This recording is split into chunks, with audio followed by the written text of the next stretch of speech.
Alhamdulillah, alhamdulillahi rabbul ijad. Ashhadu an la ilaha illallah ahad, wa ashhadu anna Muhammadan abduhu wa rasuluh.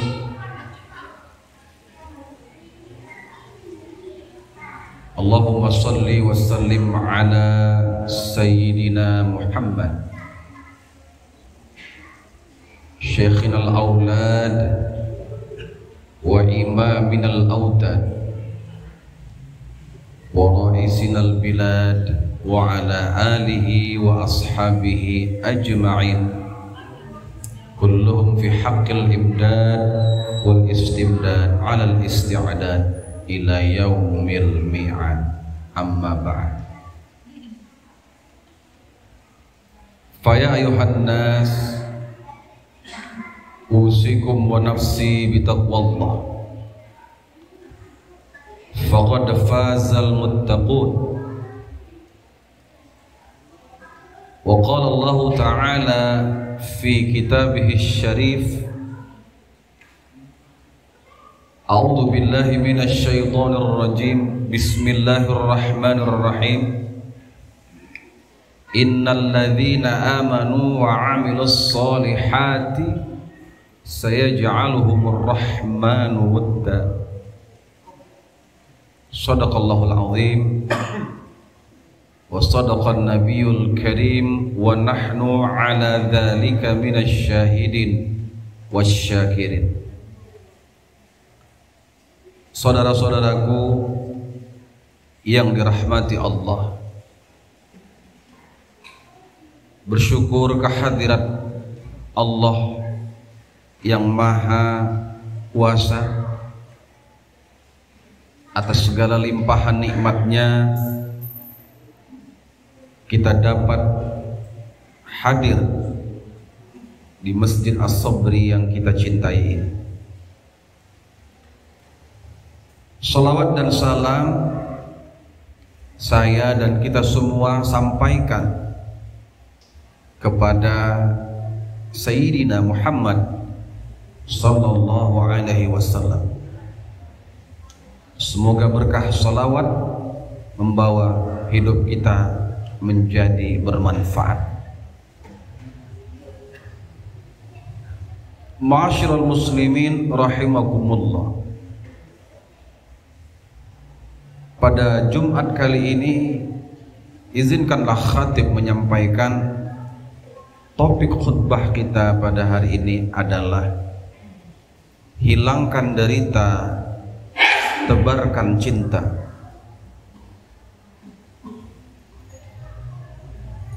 Islam adalah agama yang memberikan kita nilai-nilai kemanusiaan. Mengambil kata Islam itu sendiri, dasarnya adalah kata salima yang artinya damai. Di dalam ilmu sharaf, fiil yang lazim atau fiil yang tidak membutuhkan objek seperti kata salima tadi, damai, masuk satu huruf sulasi mazik fihi harfun menjadi fi'il muta'addi yang bisa mendapat tambahan objek. Jadi dari kata salima menjadi aslama, yuslimu islaman, yang artinya mendamaikan. Kalau kata salima saja tidak butuh objek. Aku damai, aku sejahtera, aku sentosa, aku sehat. Tetapi ketika dia dapat tambahan mendamaikan, aku mendamaikan, aku Islam, berarti aku mendamaikan, Mendamaikan apa? Mendamaikan segala lini kehidupan. Aku sejahtera, tidak butuh objek, tetapi aku menyejahterakan, berarti membutuhkan objek. Aku menyejahterakan orang-orang yang tak mampu. Aku menyejahterakan masjid. Apalagi tadi diumumkan bahwa Masjid As-Sobri membutuhkan dana untuk pembangunan kanopi dan sebagainya. Nah, kita yang memang Islam tergerak, aku menyejahterakan Masjid As-Sobri, berarti Islam lah kita. Begitu indahnya arti Islam itu. Jadi dia bukan hanya label, apa agama Anda? Islam. Tetapi dia adalah perilaku, dia adalah sifat. Saya Muslim, berarti sifat saya adalah suka mendamaikan, suka membantu orang lain, suka menyejahterakan. Nah, semua perilaku yang ada dalam kata Islam itu tadi, itu merupakan perbuatan yang baik, amalus soleh. Kata Allah di dalam surat Maryam ayat 96, innalladzina amanu wa amilus solihati, sungguhnya orang-orang yang beriman dan mengerjakan amal soleh atau perbuatan baik, saya ja'aluhumur rahmanu wudda, maka Allah yang maha penyayang itu, Allah yang maha pengasih itu akan menjadikan wudda, cinta pada diri mereka. Jadi ini agama cinta, agama kasih sayang. Islam bukan agama yang suka meneror, bukan agama yang menyakiti orang lain. Allah akan menjadikan pada diri mereka wudda, mahabbah, mawaddah, cinta. Imam Ibnu Abbas, sahabat Rasulullah, menafsirkan ayat ini adalah wudda di sini, cinta di sini adalah mahabbatun finnas fid dunya, cinta kepada sesama manusia di dunia. Jadi kita harus hilangkan derita insan, kita cintai manusia tanpa melihat latar belakangnya. Siapapun kita bantu. Itulah agama Islam. Ajarannya adalah ajaran suka membantu sesama, suka menolong sesama. Nabi Muhammad dulu membantu Abu Sofyan. Abu Sofyan waktu itu belum Islam. Kata Nabi, kamu lihat ada domba-domba itu di bukit. Iya ya Rasul. Ambil itu semuanya untuk keperluan masyarakat di sana. Terkejut Abu Sofyan, begitu hebatnya Rasulullah mau memberikan banyak domba yang jumlahnya sebukit waktu itu. Dia sampaikan Abu Sofyan kepada masyarakatnya di situ tentang ada seorang nabi yang baik sekali hatinya, suka membantu, namanya Muhammad. Semua terkejut. Mereka pun menerima Islam, masuk Islam karena penuh kasih sayangnya agama ini.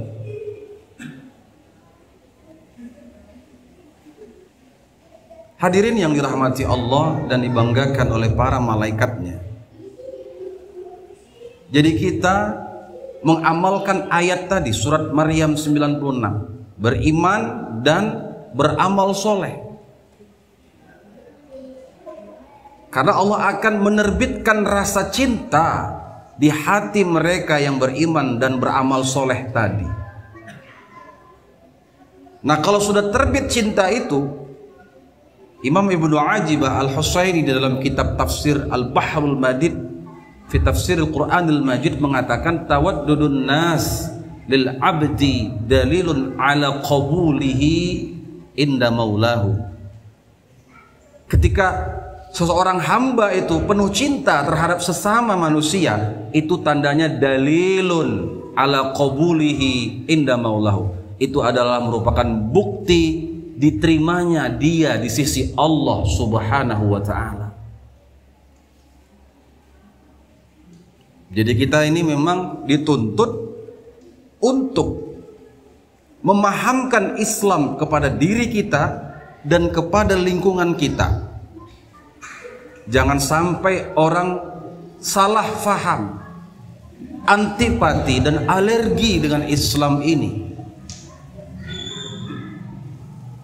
Memang ada ayat-ayat yang terkesan seperti penyerangan.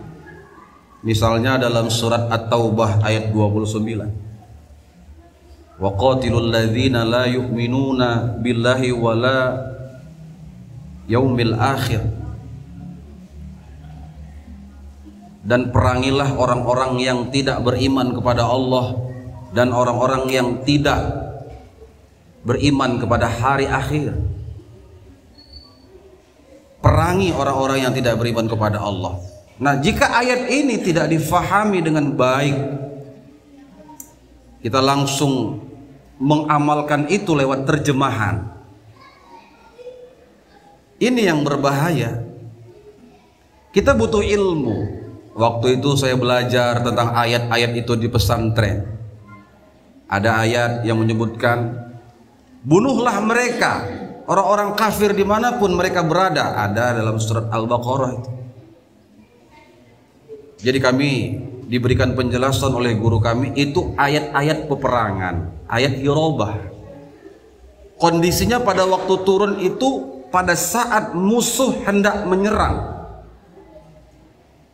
Surat At-Taubah ayat 29 tadi itu pada saat perang Tabuk, di mana orang-orang Romawi ingin menyerang umat Islam dan Rasulullah. Turunlah ayat itu, perangi mereka. Karena nggak bisa kita menggunakan kasih sayang tapi kita tidak membela diri. Nah, kita perlu asbabun nuzul dari ayat-ayat itu. Maka timbullah kaedah-kaedah tafsir yang dibuat oleh para ulama, seperti al-ibratu bi khususis sabab la bi umumil lafzi. Ungkapan yang ada pada dalil Al-Quran dan hadis itu berdasarkan kekhususan sebabnya, bukan keumuman lafaznya. Jadi ketika kita membaca ayat tadi, waqatilul ladzina la yu'minuna billah, dan perangilah orang-orang yang tidak beriman kepada Allah, paham itu peristiwa perang Tabuk, kekhususan sebab.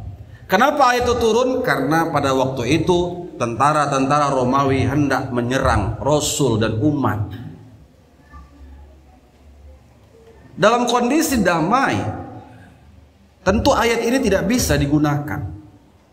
Ini akan mencoreng nama baik Islam itu sendiri. Akan sangat bertentangan ayat ini dengan ayat-ayat yang lain. Itulah pentingnya kita belajar.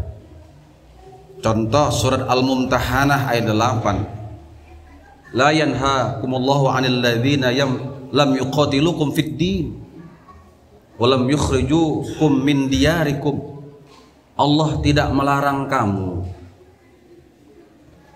untuk bersahabat, untuk bergaul dengan orang-orang di luar Islam selama mereka tidak menyerang kamu, tidak menyerang agamamu. Dan Allah tidak melarangmu untuk bergaul dengan mereka selama mereka tidak mengusirmu, menjahatimu. Antabarruhum, berbuat baiklah kepada mereka dan berlaku adillah kepada mereka. Innallaha yuhibbul muqsitin, Allah mencintai orang-orang yang berlaku adil. Nah inilah pentingnya loh. Satu sisi ayat disuruh memerangi, ayat yang lain disuruh berteman dengan mereka. Nah itulah pentingnya kita mengkaji dan menggali fikih. Jadi kita temukan ada ayat yang seakan-akan bertentangan, tetapi sebenarnya tidak bertentangan karena ada asbabun nuzul di ayat itu. Ada sebab-sebab turunnya itu. Itu yang harus kita jadikan referensi, pedoman kita di dalam membaca ayat-ayat itu. Jadi kalau kita membaca Al-Quran kurang faham maknanya, tanyalah kepada para ulama, para ustadz yang memang betul-betul faham dengan makna-makna yang raqaiq, makna-makna yang halus dari ayat-ayat itu. Ada hadis lagi yang mengatakan,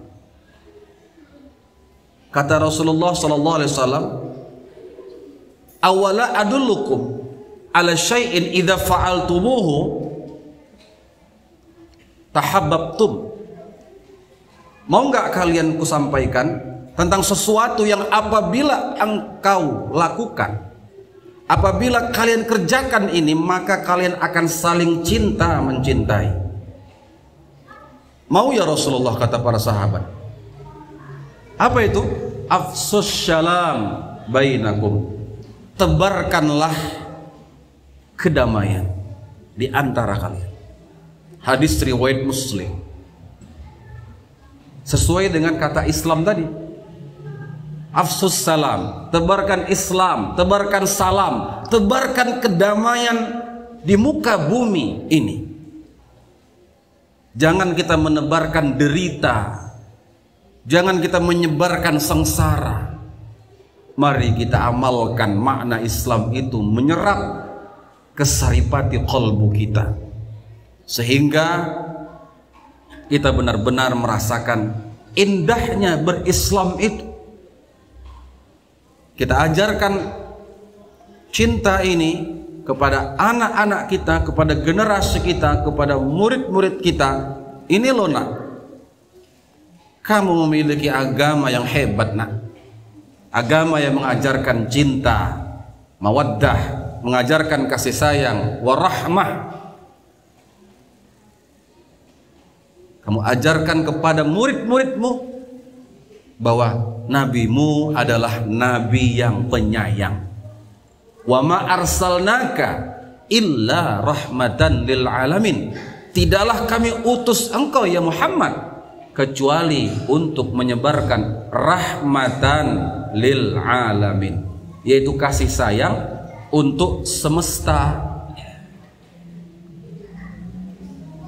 Syekh Muhammad Nawawi Al-Bantani menjelaskan kasih sayang untuk seluruh semesta itu artinya apa?